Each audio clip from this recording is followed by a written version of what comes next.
We'll go ahead and get started. Anybody who joins in a little bit late can catch up by watching the video. If you haven't signed in already, make sure to sign in using the link on the screen or using the link in the chat. I will go ahead and paste that one more time.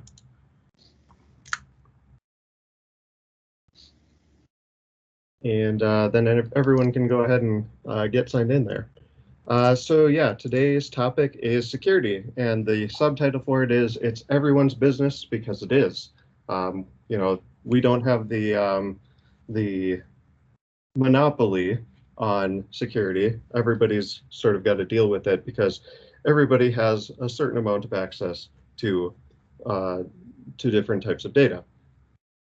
So here's sort of the rundown. Why should you care about security? And if you're asking that question, then I've got two different questions that would be important for you to ask yourself as well.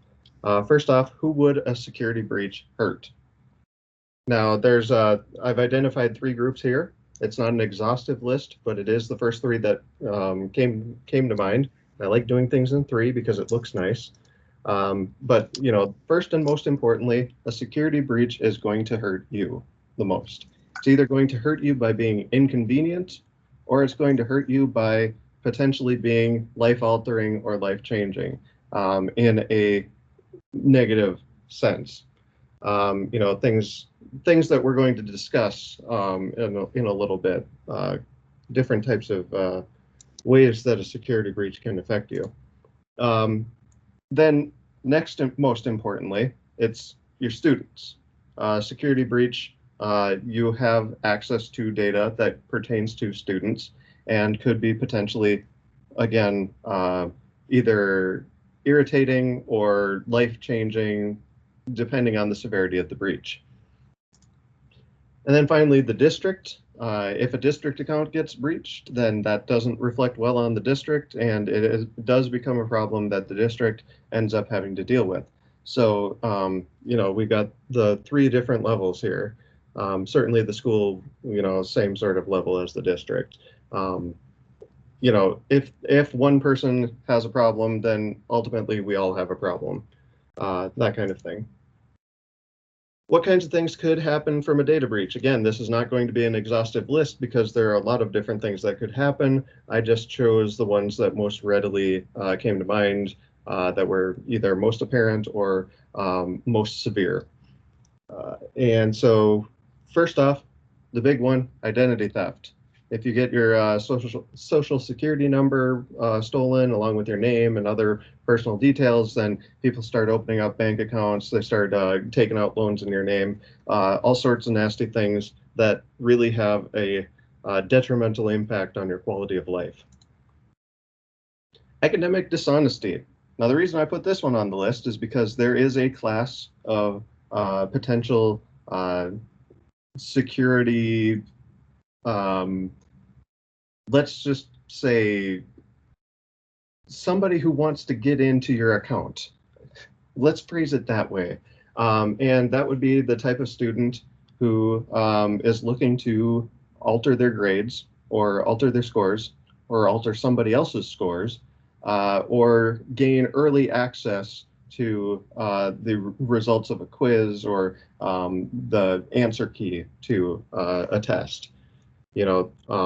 These are things that could happen if your account were breached in specific ways. And then there's FERPA violation. Now, this isn't going to be necessarily the case with every type of data breach. Certainly, this would only be data breaches that involve student data. And it wouldn't necessarily be every type of security breach. Certainly, there are cases where this wouldn't be as much of a FERPA violation. They wouldn't necessarily investigate it as such. But it is possible that with certain types of disclosures of information, certain types of disclosures of information that could lead to a data breach, that could be seen as a FERPA violation. So, just remembering that we do have access to student data that is covered by FERPA means that we should also take care with our security to ensure that we're not going to have an inadvertent FERPA violation by allowing a breach to occur. So again, this goes to it's everyone's business. This is something that everyone does need to be concerned with because everyone does have access to secure data. Um, and certainly, well, tech services does bear a significant responsibility to try and ensure that everyone's security is well maintained. Uh, there's only so much that we can do. What we do attempt to do is we try to make sure that you're only accessing data that is relevant to you, necessary for you to complete your jobs. So that means that instead of having data on every student in the district, we limit you down to just the ones that you have in your classes and your activities, the ones that you actually have contact with, which means that the amount of actual student accounts that could be compromised by any specific data breach becomes significantly less. Someone like me, I'm in the tech department, I have access to basically every student's data. If I have a breach in one of my accounts, that is a very serious matter. That would be a very big problem. Whereas if one of you guys lost access to your PowerSchool account, that's an issue that's only going to affect maybe 250 students at most. Whereas I lose mine, the entire district is open, and that is a big, bad problem. So, just sort of recognizing the types of data that you have access to. The big one is going to be PowerSchool and PowerTeacher because that's not just your data, that's also student data. But then there is also the types of data that you have access to that are yours. And those are too many for me to list because a lot of us have so many different accounts across so many different platforms. But the big one that I'm going to circle to is, or that I'm going to draw attention to, is the Office 365 / Google accounts. Because you use the same username and password in both of those, and they are linked. They're considered essentially the same thing for most intents and purposes. Those are the big ones. Those are the ones that you want to guard jealously. PowerSchool, PowerTeacher, Office 365, Google. And then there are going to be the other ones that you want to make sure you also want to make sure that those are secure, but they're not going to be as devastating for your job as much as they are going to be for your personal convenience, I suppose. But yeah, thinking about what could an unauthorized user do with your access? Well, to think about this, we have to ask ourselves what kind of unauthorized user would be trying to attempt my account, trying to attempt to access my account. There's probably a better way of saying that, but I'm going to continue. I'm just going to steamroll over the English language here so that I can get to the next point. First one, kind of mentioned earlier, students. Given that you have on average around 150 to 250 students per day that you're seeing, especially, whatever. Chances are there's going to be one or two of them out of that group that are going to be highly motivated and have the type of personality where they might try to authorize accounts that they are not supposed to have access to. Just playing by the law of large numbers, that's going to be the case. There's going to be one or two students that, if given the opportunity, they would try and get into your account. And you probably know the ones already. So I'm hoping that this isn't coming as a surprise to anybody, that this is the type of thing that we should be on guard against, is the type of student who wants to get in and cause havoc with your grading system or your materials. But then the next type is going to be scammers. And these are the people who are out to make some money. They're the ones who want to gain access to people's accounts because maybe you have credit cards attached to those accounts. Maybe you have personal data that would allow them to commit identity theft. These are the things that they're looking for. Maybe they just want to collect a whole bunch of social security numbers so that they can sell them off to somebody in Russia. Who knows? But these are the type of people who are trying to gain access to people's accounts. And then there's stalkers, which I picked that because it's another S name, but it is the type of person who has a specific objective in mind. And in this case, we're thinking about people like divorced parents who lost their custody rights and were ordered not to have the information to get a hold of the kid or whatever. We're talking about kids who are under protective orders, and maybe they, the information on that should be guarded very jealously and closely, because it would have an adverse impact on that student's quality of life if they were to have that information discovered by somebody. You know, I'm not saying that these are common scenarios by any means, but I am saying that they are the type of scenario that we should be aware can exist. It has the potential to exist. And so, the stakes do become a little bit higher when you consider that these are the things that we have to secure against. So the big thing that I'd like to point out is that most of the time when you hear the phrase hacking, you're not actually hearing about hacking. What I mean by that is a lot of the times hacking, if somebody says, I got my account hacked or my account's been hacked, what they mean is social engineering. Now, social engineering, if you're not familiar with that as a phrase, it basically means gaining unauthorized access via deceptive means. I'm using a scheme to try and gain access to information that I shouldn't have access to. Information like usernames and passwords, things like that.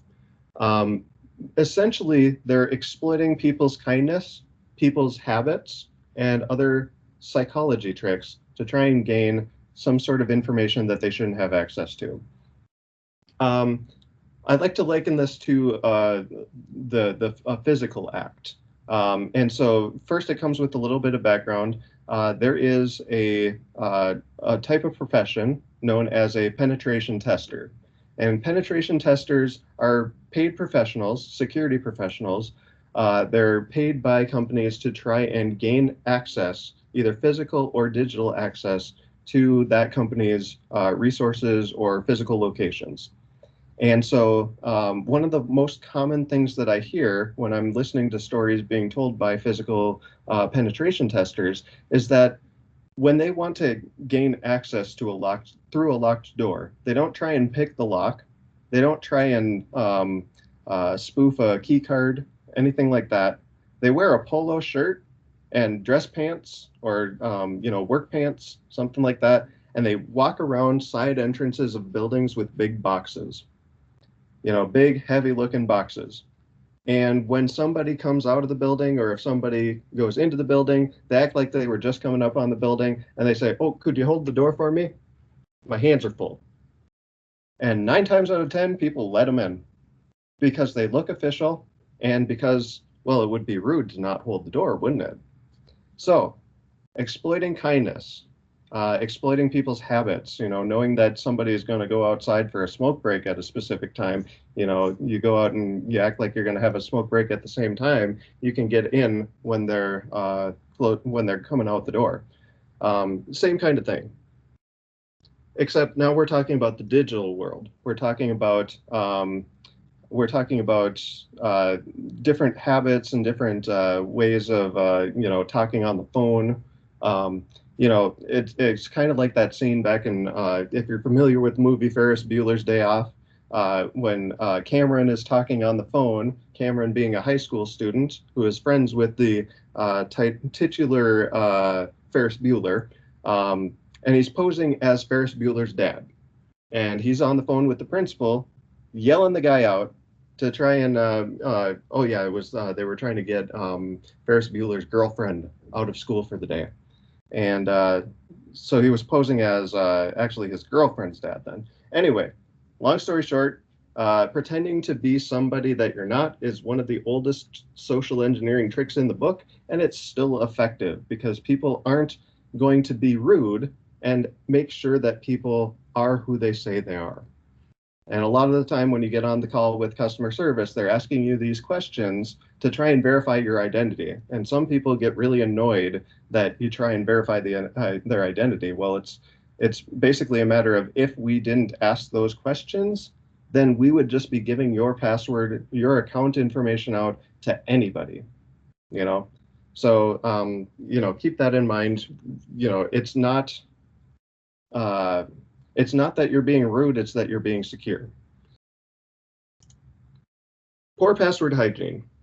Poor password hygiene is another type of hacking that isn't really hacking. It's people basically guessing your password because you're using a weak password.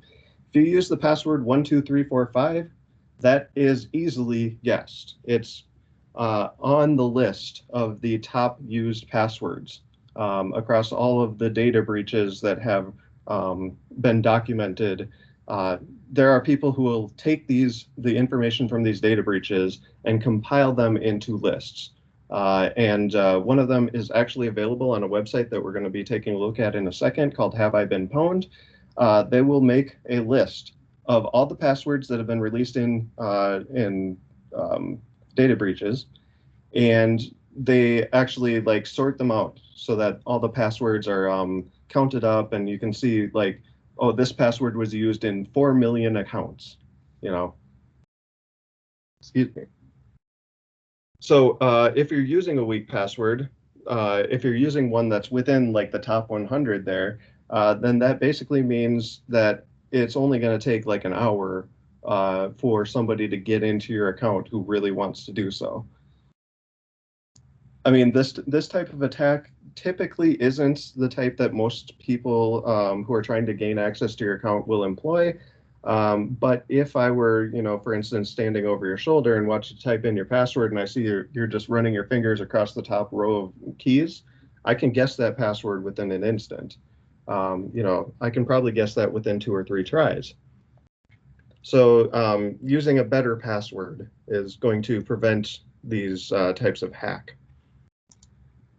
Reusing passwords.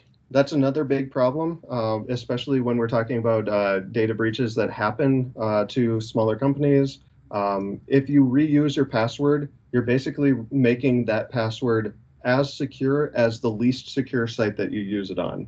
So what I mean by that is, if you've got your email password, and that one's linked with Google, so it's all the same thing over here. You've got your email address and your password on linked to this account.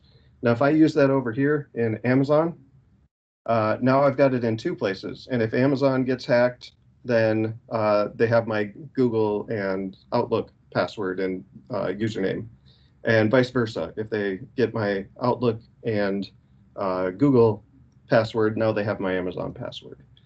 Now, if you keep doing that across multiple different sites, say you're, you know, going to Amazon, you're going to eBay, you're going to Facebook, you're going to blah, blah, blah, blah, blah. You've got all these different sites, you're using the same username and password. You know, if I've signed up for an account with some sort of music appreciation fan site forum that's been open since 1994 and hasn't been updated since 2001, that's going to be the weak link in my chain. And if that site goes down and gets hacked, now they've got the username and password to use across all these different sites.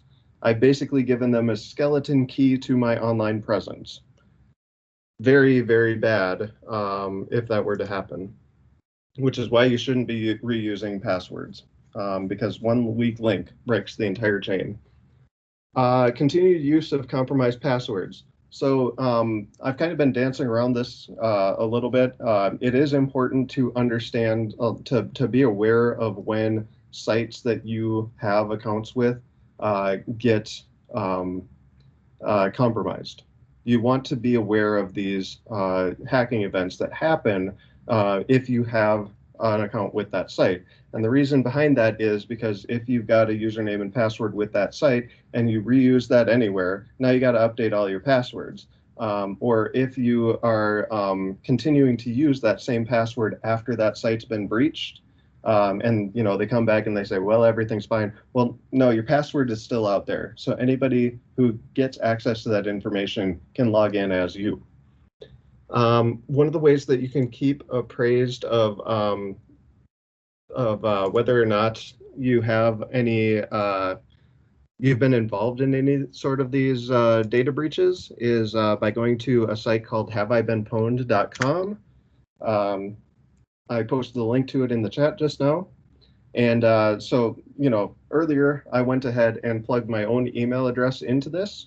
And you can see that right off the bat, it tells me that I have been involved into data breaches. My username has been found in my past email address has been found in a couple of different places. And if I scroll down a little bit further, it'll show exactly which data breaches my email address was found in. And 2 is actually a pretty good number, I would say, for an account that has been very active online and over the past, since 2016. I'd say that, that's a pretty good batting average. I'm comfortable with that. My personal account, however, has fared a lot worse over the years. So I don't even want to share that one because it looks really bad, but I can assure you it isn't because I change my passwords every time. So in here, we've got details to a couple of different data breaches, one from Apollo, which I don't even remember having an account with. So if I'd have heard that Apollo had a data breach, I wouldn't have cared because I wasn't aware that I had signed up with them a while ago. I might have just had my name on an email list. I don't know. From the compromised data, it does kind of seem that way because there's no username or password involved. It's just email addresses, geographic locations, employers, job titles, names, phone numbers, etc. So, it might have been as much as they were scraping through a bunch of LinkedIn profiles. I don't know if that's the case or not. Could be. The more concerning one here is Canva.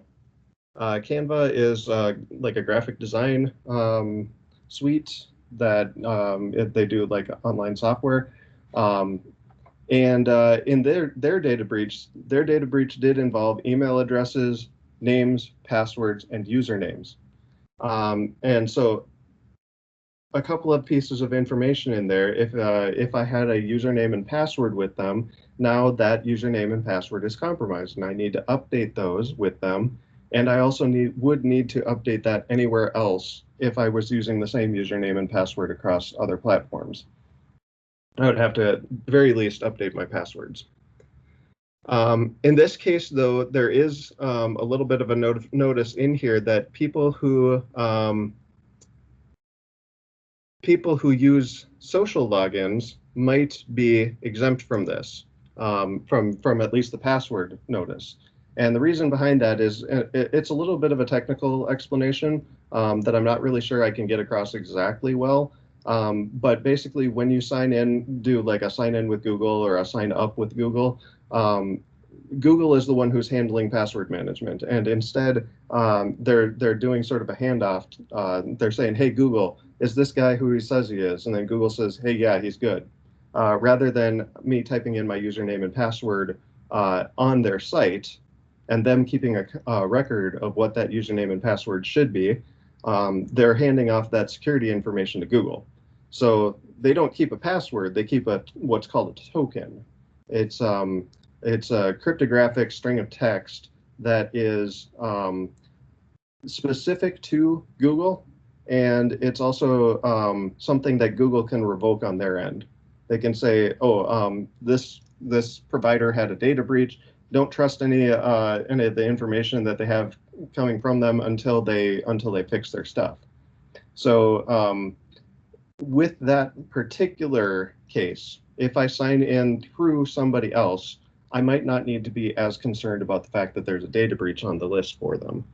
Another thing you can do on the Have I Been Pwned site is going to the passwords. And this is where I was talking about earlier. They've got lists of passwords that are searchable, and they'll show you how many times a password has been used. If I were to type in the password 12345 and search for that, I can see that that has been involved in 2,300,000 breached accounts. That was the password that was on record for 2,300,000 breached accounts at the time of at this time. And that's over however many years that they've been collecting information on data breaches. Similarly, QWERTY. The first 6 letters at the top row of the keyboard, nearly 4 million times. Nearly 4 million users use this as their password. This is not a secure password. This is easily one of the most common passwords. So if you're using that, please change your password. By the way, if at any point during this you decide that you probably should change your password, just submit it as a ticket, and somebody from the tech services department will be able to assist you with the password reset. I want to say that there's a way that you can do it yourself, but I don't know for sure what that way is, because I haven't had to try it before. So hopefully somebody will give me that information once that's available, and then I can make a video on it so that we can just send out that video to anybody who needs a password reset. Poor security practices. Poor security practices are another type of hacking that isn't really hacking. If you're being a little lax with your security, then that's not exactly the best way to prevent your account from being taken by somebody else. So that's things like leaving your account logged in. We used to teach people this one the hard way. Back in high school during the MySpace days, a lot of people would log into their MySpace on computer lab computers, and we would wait for people to start leaving the room, and we'd hop over to the next computer, and we would see, oh, this person didn't sign out of their MySpace account. So then all of a sudden they have a rude message posted as them in MySpace. You only did that once or twice before you wised up and started logging out when you were leaving the computer lab. It was probably not the best thing to do, but in the end, I think that a lot of people ended up learning their lesson. But yeah, nowadays that can have a much more severe consequences. Back in those days, the consequences were not very strong. I mean, we're talking about MySpace here. But nowadays, leaving your account logged in, it can lead you to a lot of different types of problem. So if you are on somebody else's computer, or if you're on a public computer, you want to make sure to log out of everything before you sign off that computer. Even if you've got, your other user account, that's supposed to, but sometimes it doesn't. Sometimes it doesn't make sure that there's enough of a separation between the different accounts. So just to err on the safe side, you always want to be sure that you're logged out before you leave a computer or before you hand a computer back to the person that you borrowed it from. Also, carelessness and inattentiveness. These are things like thinking that you're typing your password in the password box, but you're actually typing it in the user box. This can happen to anyone. But if it does happen, then there's going to be somebody in the back of your classroom with their phone out, and all of a sudden, snap, I got your picture, I got your email, your password, and now I'm sitting at home tonight, and I go to the login page that's linked to from willistonschools.org, and I'm in PowerSchool, and I'm changing grades in the middle of the night with no one around to know that I'm doing it.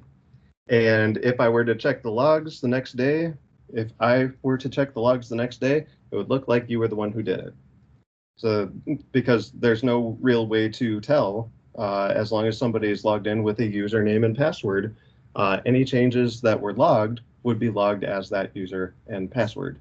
Now, there are probably some ways of forensically tracking it back, but I probably don't have access to that kind of information or any sort of equipment like that. So basically what I would tell you is, well, it seems like you need to change your password, and I hope you kept records of what those scores were before they got changed. But there's not really a way that I can protect against people losing their username and passwords. There's no prevention to that aside from being attentive at all times when dealing with your username and password. Again, this is one of those things, if you notice that it happens, and it does happen, and it's embarrassing, but the worst part is if you don't do anything about it. So, if this happens, as soon as you notice that it's happened, be sure to get your password reset. So what can you do to be more secure? First off, choose strong passwords. Strong passwords do not mean what they used to mean 15, 20 years ago. Back when we were first taught how to pick passwords, we were told, oh, you want to make sure to use uppercase and lowercase characters, and you want to make sure to use special characters and numbers, jumble everything up, make it so it doesn't make any sense, and you won't be able to remember it by the time you're out the door, unless you write it down, which you shouldn't do. But even better is picking some random object off your desk. I use the penguin because I actually did use this as a password reminder for a password that I used a couple of years ago. I don't anymore, which is why I can use it as an example now. But I keep this little stress ball penguin on my desk. And because I keep this on my desk, I was able to use that as a password reminder. Basically, I constructed a sentence, a simple sentence. There is a penguin on my desk, all one word, capital with the first letter, and if needed, I would put a number at the end and an exclamation point. In case that the site that I was signing up with or wherever needed that extra bit of security blanket for them. Something that is just out there in the open. And I'm going to remember that. I will always remember that. Even though I never use that password anymore, it's stuck in my brain because it's an easy to remember thing. There is a penguin on my desk. But it could have been anything. Could have been this cush ball. I keep one of those on my desk. Could have been my glasses. Could have been my tape dispenser. There's no limit to the different types of things that I keep on my desk. My desk is a very messy place full of stuff. And all I have to do is make up a sentence about something that is plainly visible to me, but there's no indication that it's a password reminder. Because, again, there's so much stuff on my desk. I'm the only person who knows what I'm talking about. But that is a long phrase. It is over 15 characters long. And it turns out that length of a password is than randomness of a password when it comes to brute force attacks, because it's going to take longer for a computer to figure out the random string of characters that I put together to make my password, as long as that password is long. And there is a comic that actually shows the math behind that one, and that's on the next slide, but we'll get there eventually. Use a password manager and never write passwords down. Like I said, actually, I don't know if I've said it with this group or not, so I'm just going to go ahead and repeat myself if that's the case. When I sit down at people's computers, I like to look around their desk, and I like to see if there's any sort of Post-its or anything like that sticking out that look like they have passwords written on them. And if I see that, I'm going to tell you, hey, there's eyes and ears over here that are going to see this. And they're paying attention when you look at where your password is. So if you've got it stored in your desk, they're going to notice that. If you've got it underneath your keyboard, they're going to notice that. Oh, I'm holding up my keyboard. They're going to notice that. And when you leave the room, they can sneak up and take a snapshot of wherever you stored that password, put it back exactly where they found it, or just not even touch it, and you'll be none the wiser. So do not write passwords down. Use a password manager and just remember the password that's necessary to access that password manager. There is a password managing system built into Chrome, and it'll follow you across different devices. If you sign into different devices, it's going to remember your password from one device to the next, because all those passwords are stored in Google's safe little enclave. Again, this is not like the most secure thing you can do. The most secure thing you can do is just keep all of your passwords in your head, but nobody's got that mental space. So, or most people will not have that mental space. Specific subset of individuals who have eidetic memories, who can remember things like that, and I am envious of them because I am not one of them. I forget my passwords constantly, which is why I use a password manager. Most browsers have something built in. If you're a Apple user, basically every Apple device works the same way as Chrome does. You can store things on your keychain and never have to remember them again. Chrome has the same sort of thing where you go from device to device, and you can access the passwords if you need them. you can click on the three dots, go to settings, and then click on this passwords thing. But in order to actually reveal the passwords, you do have to sign in. You do have to know the password to the computer that you're on. So if you, as long as you have that, then you can get into the thing. But like then if I walk away from the computer, somebody would have to know my password to my computer in order to gain access to my password manager.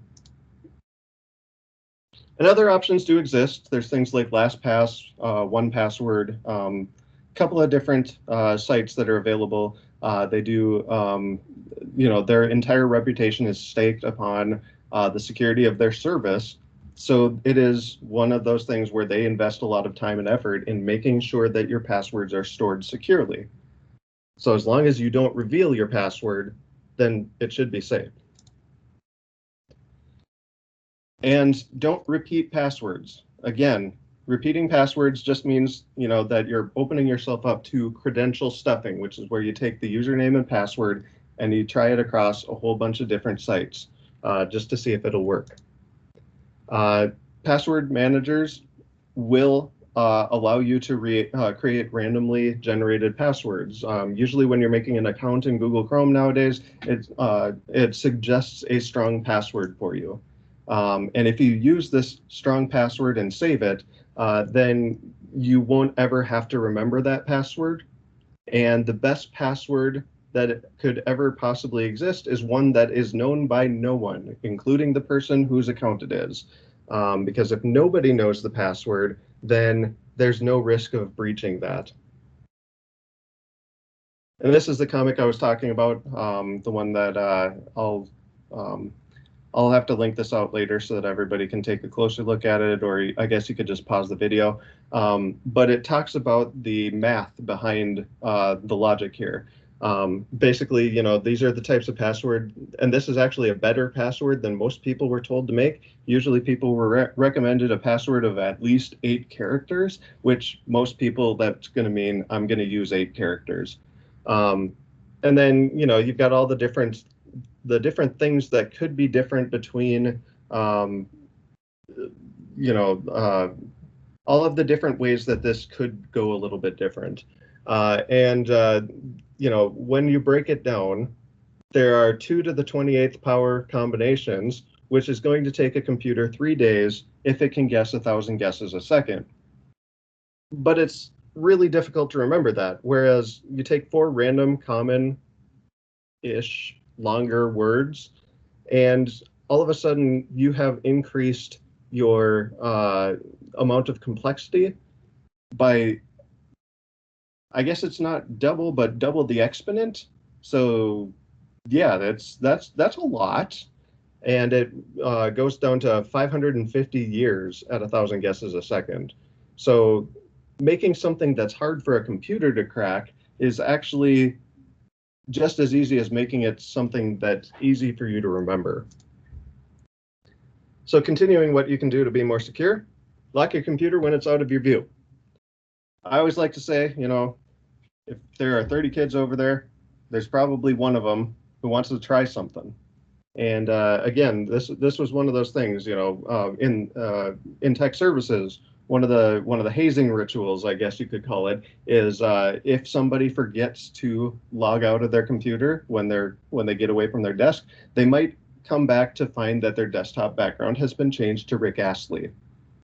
I don't know why Rick Astley specifically, although I have suspicions. That's just the way that it's happened.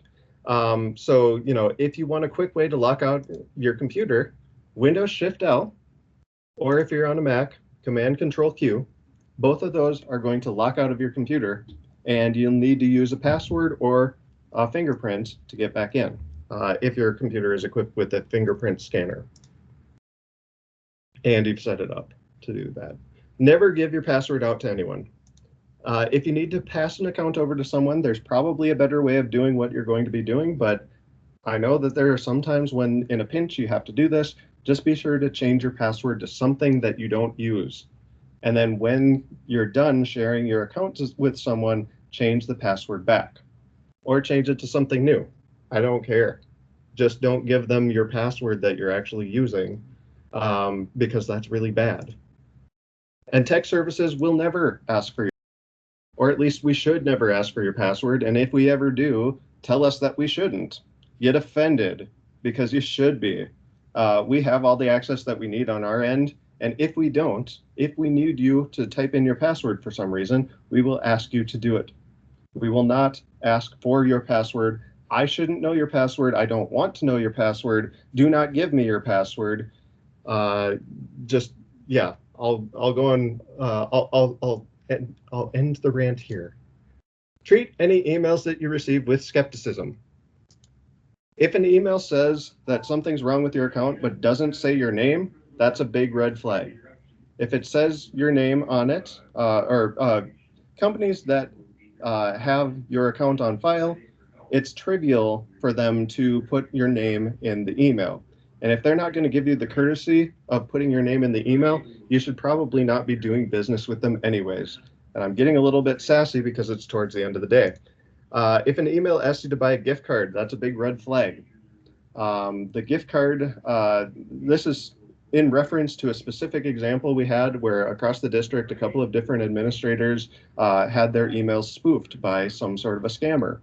And they went ahead and they were asking, as the administrator of the building, asking teachers to buy gift cards for staff meeting the next day and then paste in the gift card number. Yeah, no, and especially since that email was coming at like 3 o'clock in the morning, a lot of people were very suspicious of it, and rightly so. So, red flag. If an email has an attachment that you weren't expecting, that's a big red flag. Call people up on the phone and ask them what that attachment was about if there's someone within the district. If it was someone outside of the district, just don't open that, I guess, would be my advice. Just in general, be very wary of attachments. And then the last one, if an email is misspelled or has bad grammar, that's a big red flag. Misspellings and bad grammar are actually a tactic used by scammers to try and prey on people who are a little less attentive, a little less have less of a grasp about why things look wrong. And they're also going to be the ones who are more willing to go along with the next steps of the scam, the parts where money transfers are involved and things like that. They're going to be the ones who are less questioning of that. So if it has bad grammar or misspellings that was on purpose, they do that to make sure that they're not going to waste their time with people who will actually have any sort of critical thinking skill. A lot of people would, post these like, man, does anyone ever believe these? Yes. Yes, they do. If they did not, if the scams didn't work, then no one would do them. But they work often enough that people still keep doing them. So just keep an eye out for it. This is where, our skills as people who are deeply involved with education really come to shine, is that hopefully nobody ever falls for a misspelled or bad grammar scam. So anyways, that is everything that I have on the list for today. If you have any questions, feel free to stick around, unmute yourself, or type them in the chat. At this point, we're getting real close to the end of the class period, so go ahead and, get an early start on the next one. Have a great day. Thank you for coming, and I'll see you later.